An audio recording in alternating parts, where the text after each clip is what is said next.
Sarah Carter drops the mother of all reports on Spygate, leaving entire Obama administration exposed.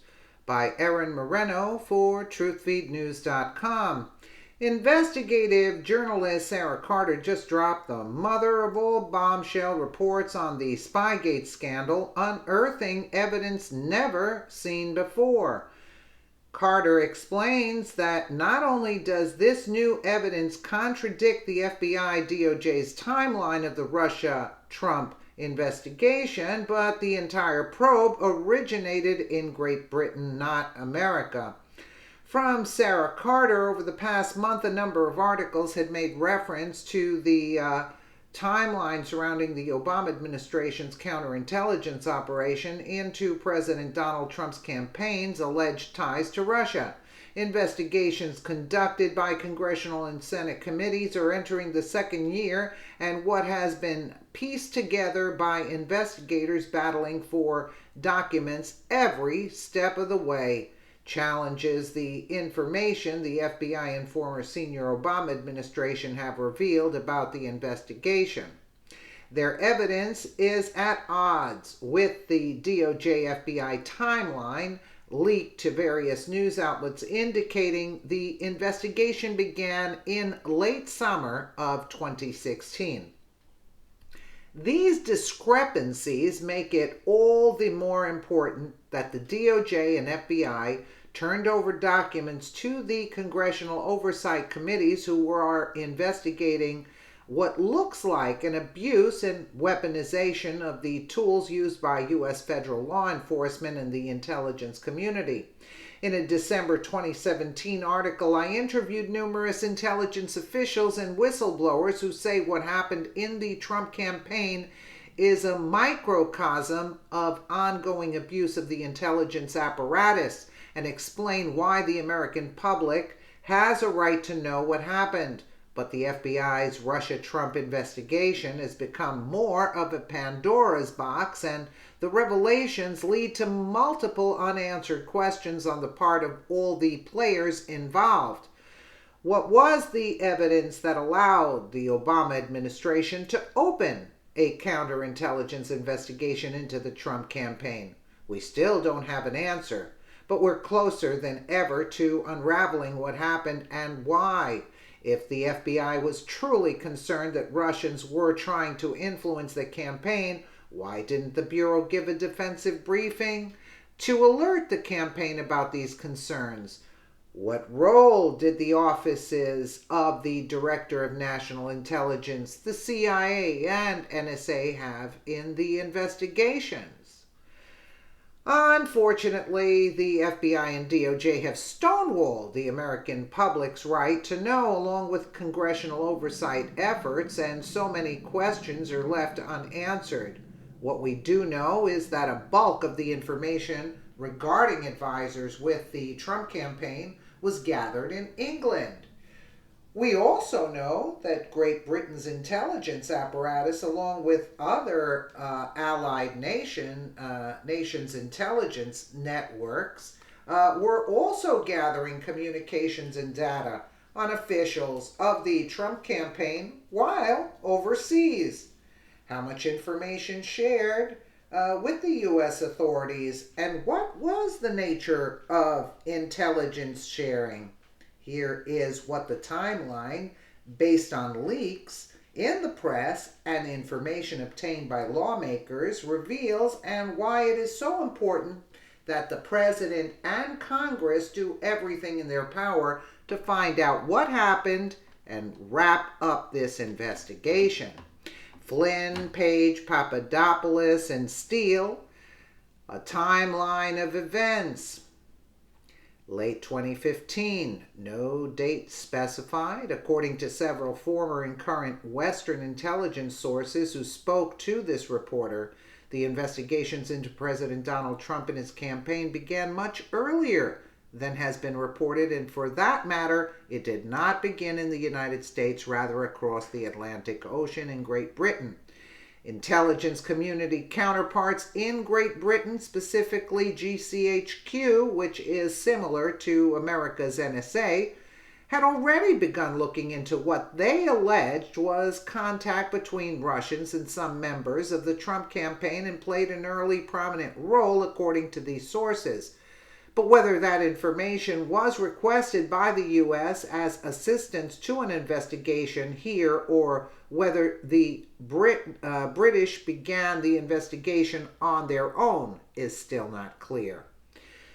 The Guardian reported that British intelligence sources shared its signals intelligence on people connected to Trump campaign and the United States. However, the Guardian also reports that Germany, Poland, and Estonia also shared communications related to members of the Trump campaign with the United States. Great Britain, which is part of what is called the Five Eyes Alliance, includes the United States, Australia, Canada, and New Zealand, and the countries often shared signals, intelligence, raw communications between targets they were investigating. If what we are being told is true, who inside the U.S. and British intelligence agencies were aware that members of the Trump campaign had their communications intercepted by British intelligence, purportedly investigating the Russians? Was it the U.S. who asked the British to assist in a counterintelligence investigation? Or did the British do this on their own, as claimed in The Guardian? If this did occur, how directly involved were CIA Director John Brennan and Director of National Intelligence James Clapper in the information being shared by our allies? And how often had American political communications unknown to the public been intercepted by foreign governments for political purposes? Moreover, if members of the administration collect information from allies based on overseas communications between opposition, what happens to that intelligence? How is it safeguarded from abuse? And who or what agency has the oversight? Authority to ensure it is a legitimate counterintelligence investigation. Congressional oversight is always after the fact, and lawmakers have been hampered by roadblocks set up by the DOJ, FBI, and former senior officials of the Obama administration, who either have withheld documentation, evaded answering questions, or lied. If what the British and Western intelligence officials are saying is true, then the investigation into the Trump campaign began much earlier than the FBI's claim at the end of July of 2016. More importantly, our allies may have been collecting more communications than we're aware of on Trump campaign officials and volunteers. What we do know is that National Security Advisor Lieutenant General Michael Flynn, Carter Page, a short-time foreign policy volunteer for the campaign, Paul Manafort, a short-term campaign chair, and George Papadopoulos, a young short-term foreign policy advisor, were all caught up in the Spygate dragnet.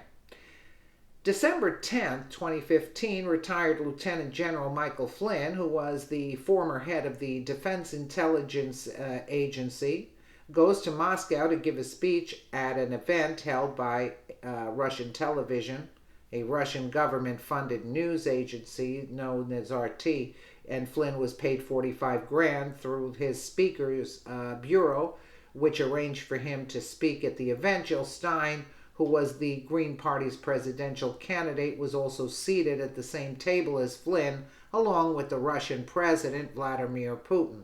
Yeah, I know the story. This is, they reported on that. Yet nobody investigated Jill Stein, but let's go after General Flynn. Look, the thing was set up through Hillary. That's why the FBI and the DOJ and the senior officials of the Obama administration are withholding documentation, evading answering questions, and lying. That's why. Because it was set up by Hillary. Hillary and Obama helped Hillary, got Brennan, got McCain to deliver the dossier to Comey, They got the UK going on it to get the British spies to get the dossier written up, and then handed to McCain, and McCain hands it to Comey. It was all a setup. And the thing is that I know, or I believe, that Carter Page was a plant. He was a plant. That's all it is. And he's playing like he's innocent. No, Carter Page worked for Bill Clinton in the 90s. He was put in there specifically to do damage. That's it. He's not innocent.